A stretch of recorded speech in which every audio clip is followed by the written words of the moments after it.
Sunog ako sa Texas, mainit. 100 degrees. Okay lang po yung ganyan ng Yan. init, no? Yeah, pero believe kami sa'yo, talagang from diretso ka dito, Miss Jaya. Actually, The commitment is real sa iyong iyong homecoming. The commitment is real and the age is feeling real. Diba? Pero actually, yung September na to, I was supposed to leave it open. Okay. Kaya lang si Stevie B committed me to the casino where we performed nung kailan ba yun? Nung 5th?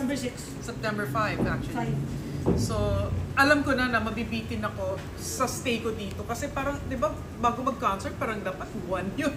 Oo. But we've been talking, we've been doing online meetings. So, carry lang. Kasi naman yung mga kakantahin, some of them, lang namin, i-re-tuba. Pero in essence, all hits would include songs that are known that I sang and songs na cover na alam nila ako yung kumakanta madalas. So, How's life in Texas? My Parang gosh. busy rin yung shows. Ang dami mo ring shows. The grind didn't stop. oh Lord. God is so good. Kasi nakakatawa, 2021 when we left, July. Yung July, after July, nag-TOFA New York agad ako like that fall nung 2021 and that was very strict kasi pandemic, di ba? Kailangan may ganito, may ganyan. I made it through. Pagkatapos nun, unti-unting nagbukas yung economy sa US. Lahat gusto na mag-produce kasi ang daming sabik. Oo. Nakachempo ako nandun ako, no need to have a visa. Lipad parang Darna. So go! Kung saan ako nakapunta. So from 2021 till now, I'm still doing shows. Grabe. The tour didn't stop. Awa ng Diyos. I mean, that's only something that he can do. Kasi di ba, how many times can you really do a show in LA? Yeah. Julit-julit lang eh. Iba-ibang lugar lang. Pero, di ba, julit-julit lang siya. Tapos, realize mo, ang isang state, ang laki. Oo. So many cities, mga Filipinos are scattered. So, I thank all of our kababayans. Actually, doon na nga ako nakatira. So, kami-kami, tayo lang nagsusuportahan. Eh. Wala ka namang ibang susuportahan, di ba? And then, the influx also of that, nagkaroon na rin ng chance for all the other artists from here, given that they needed visas and all of that, kahit gaano kalaki yung production, nagiging successful. Like TJ's concert. Kasi talaga ng mga tao ngayon, they want to go back into listening to the artists that they support, yung nostalgia moments. Ako, lahat ng kinakanta ko, lang eh, pampafeel na lang eh, may umiiyak, may mga, bato, minsan kumanta na rin ako sa funeral. Yung wake. Talaga? I did, and the family wanted me next to the, yung mami nila. Tapos bukas yung coffin. Diyos ko, dahil sabi ko, kaya ko ba yun? Kinaya ko. Kasi, Wow. trabaho siya eh. Yeah. And I was one of the favorites of the mom. So, things like that. Diba? What did you sing? My God, nakailang requests nila yun. So, So it was like a more celebration of life type of I wake. don't remember, pero hindi ko na maalala. Baka kinanta ko na rin yung hindi kita malilimutan, yung mga ganyan. Just the songs that the mom wanted. Sana, when she was alive, to hear from me. So, Has it been a while since you've been back?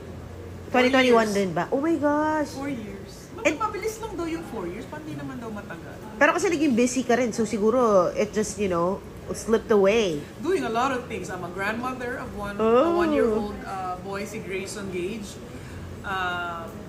Wife, and now my husband's studying college. My son is in sophomore siya sa high school. And then I was taking my high school equivalency program because I wanted to sana take some college courses. Gusto ko talagang chumika lang na, gusto ko ba maging real estate broker? Ano bang gusto kong gawin? Then, like I said, God always has His own plans. Now I'm going to be owning some businesses here. Wow! Anong business? Wow, baka naman ako. Ah. Nagsa-start pa lang eh, na nagkaroon na ng laundromat. Pero yon nasa bandang Dasmariñas. Tama ba ako? Yes. My partner started them and they really, really, really wanted me to be part of it. Kasi daw nakita nila na sa bahay mo pa nga lang eh, kumakaasikaso pa sa family mo, para kang slave. Yung parang lahat ginagawa ko. Luto, ano gusto nyo? Pak. Uy, punta kayo sa bahay, may lafang. Pak. Ano gusto nyo? Adobash, sinigash. I cook almost everything. And then I think they really wanted a business partner who was going to fall in love with the business. Did you already, you have a business here, but do you still have your house here? Wala na. You sold it? We sold it. Happily sold it to my accountant, si Miss Flor Santos. If you all know L.A. Santos, right? Yes. Mom, siya kasi naging accountant ko for many years and a dear friend. And one day, sabi niya, parang feeling niya kailangan na tumawag. Kasi alam niya, binibenta ko yung bahay nung pandemic. Tapos, pumunta lang siya. Madilim pa nga nung gabi na yun eh. May pinanggalinin akong trabaho. Tapos, sabi niya, parang kailangan kong bilhin yung bahay mo. So, she bought it. Wow. At the price, that wasn't really OA, no? Kasi we really wanted to leave. Pero, ganun. The decision, 4 years on, how is it that you left? It has been a true blessing from God because we obeyed. Okay, so you have to understand, sinong bibili ng bahay ng pandemic? Sinong magtatangkang umalis during a time when nobody is supposed to leave? And I'm literally saying, paalam muna. I mean, who does that? Yeah. But we really were praying about many different things. My husband had a stroke. Yes. Nung time na yon. Hindi naman siya nalumpo, parang mata lang niya nag-move. Tapos kami walang hospital na tatanggap sa'yo. Ay, may bagong hospital pala sa kalye namin. I mean, that was the purpose of that whole event. Yung pandemic was really to assess and to realize what are you truly going to live for. And for me, it was family first. Aww. God, family, and then last na ako. You were saying that mas malaki na sila, that's why you're here again. Wow, and they're here. Well, Grabe. actually, isa lang ang aking bodyguard, si Sabria. Oh. She's gonna be part of the concert. Bakit? Di ba naalala nyo, Folk Arts Theater 1997? Ang guests ko, si Mamita, Miss Pilita Corrales, and my mom. Aha. Biggest moment of my life. Sino ba naman ako, di ba? Sila yung nagbigay ng daan parang inilatag ako at inihatag sa tao.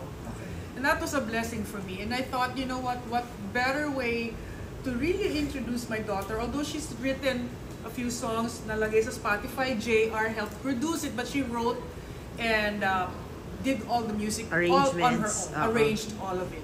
So ako sabi, baka pwede escape ka muna ng college kasi okay lang yan, maghihintay ang college. Sama ka sa akin. Sabi niya, I'll think about it, Mom.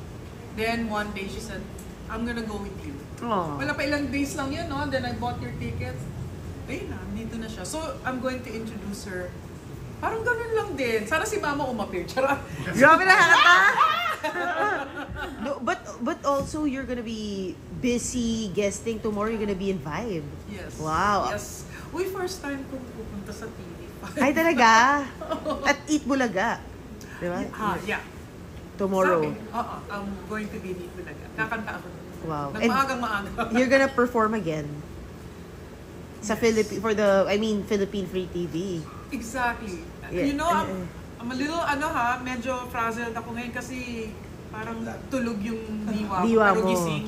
Oh. Talagang yung puso ko, hindi ko alam saan ko ilalagay, kung dito o dito. Yung kaba and excitement, tsaka yung, ang bilis lang nung panahon, no? Ito na, Sunday na yung concert.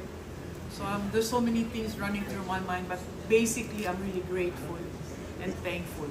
Sa Vibe, there's Anna Ramsey. Is she your... I think nandun siya, no? Yes, Yeah. pamangkin ko yun. Wow. Ang papa niya at ako'y first cousins. Kasi ang tatay ni Kuya Hermie at ang nanay ko, magkapatid sa isang ina. Ayan na, diba? Nice. She's doing well. I heard. Congratulations, Ana. Ang galing. You're gonna see her tomorrow. Hindi ko nga alam kung nandun siya bukas. I'm sure. Oo. Yeah. Oo. And sila Regine ba? Nakita na kayo? Hindi pa. Nagtawagan na kami. Bago sila nag-Europe, siguro a month before that, we talked to each other. Alam mo na, plano-plano, saan ka pupunta? Oo. Sabi ko, ang lafang Oo. Gano'n ang mga usap namin. So, mas mapapadalas ka na rito kasi nga, may kasama ka na. I hope. Kasi, yun naman yung target eh. Umalis kami because there was nothing happening here. And I needed to concentrate on my kids. Maging nanay man lang ako kahit papaano. And nagbigyan pa ako ng apo. So, ang Wow. feeling ko was, okay, rest, do things for yourself. We were blessed with a new home. Nakabili kami ng home. Ay. My husband being a disabled veteran, kasi military siya dati, became 100%, meaning anything we buy is zero property taxes. Oh, wow. Our cars have, alam mo yung anong tawag doon? Yung mga DV plates, disabled veteran plates. So, we have designated pa. Alam mo yun, magpupunta ka, may mga toll, libre. Di ba may sinashoppingan din daw kayo na may discount? Ng bongga. Do you guys have veterans discount? Ah! Yeah, we can give you like 10%. So, na-avail mo pala talaga. Avail. Oo, kaya Avail. Pero ako, ano naman ako matipid naman ako mag-grocery. Correct. Alam mo na, ang Pinoy. And congrats na achieve mo yung what you were meant to do. Oh, I think that, what kind of Thank you. fulfillment is that? Fulfillment. It is an absolute major fulfillment kasi yun yung wala ako nung lumalaki ako. As a little kid, as a grown teenager, I never had a family, right? Mahabang kwento yun, pero totoo yun. And the only thing is that I'm grateful for all of my hardships and struggles because that's exactly what I needed to become the woman that I am now. Kasi kung wala ka namang hardship, paano mo ma-treasure yung mga nagaganap sa buhay mo kung lahat easy lang? And I'm glad my mom was my mother. Kasi iba. You have to become independent if she's your mom. Superstar din, di ba? Like you. She is a superstar but she never acted like one. So nakaka-confuse. Di ba? Ang sikat-sikat ng nanay ko sa bahay, solitaryo lang. Nakataas yung t-shirt kasi mainit, di ba? Girly short. Ayoko na sabihin yung p-shorts. Sobrang init na init siya pero... Day! Asan na yung tuyo, Day? Kain na tayo, Day. Ganun sa bahay. Naglaban na ba kayo? Okay. But when she goes out, nakikita mo yung nanay mo, ganun siya. And then that's how I studied my mom. I had to study her. And alam niya yon, inaral ko siya. Kasi ang dami niyang ginawa na wala pa yatang ibang taong nakakagawa. That's, tama? Trailblazer is the word. Yeah. Are you gonna introduce your daughter here? I'm sorry. Ay, halika sa Bria. I'd like to introduce to you my daughter. Ay, ayan na.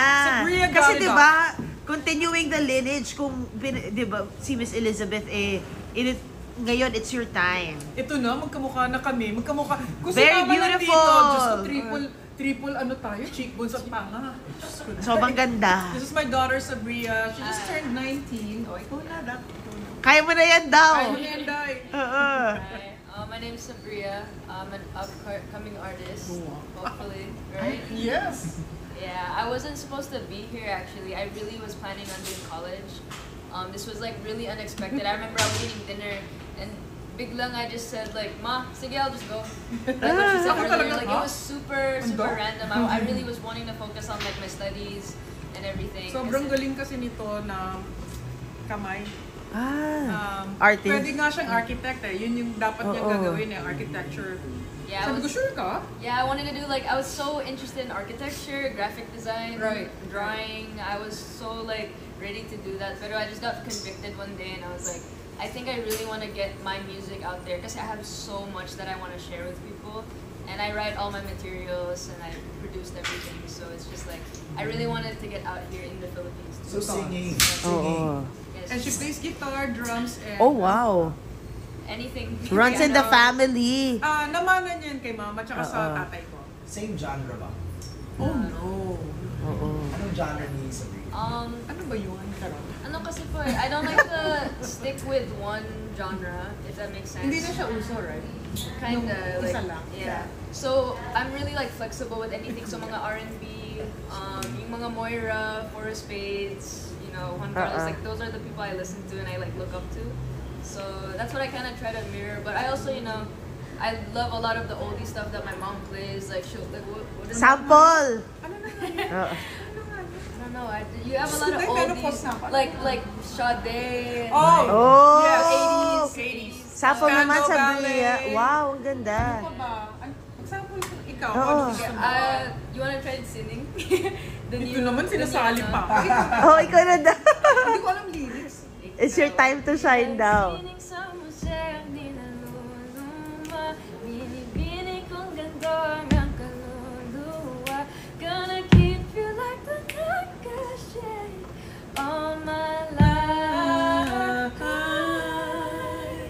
Wow! Grabe, parang napaka-natural naman sa inyo. This girl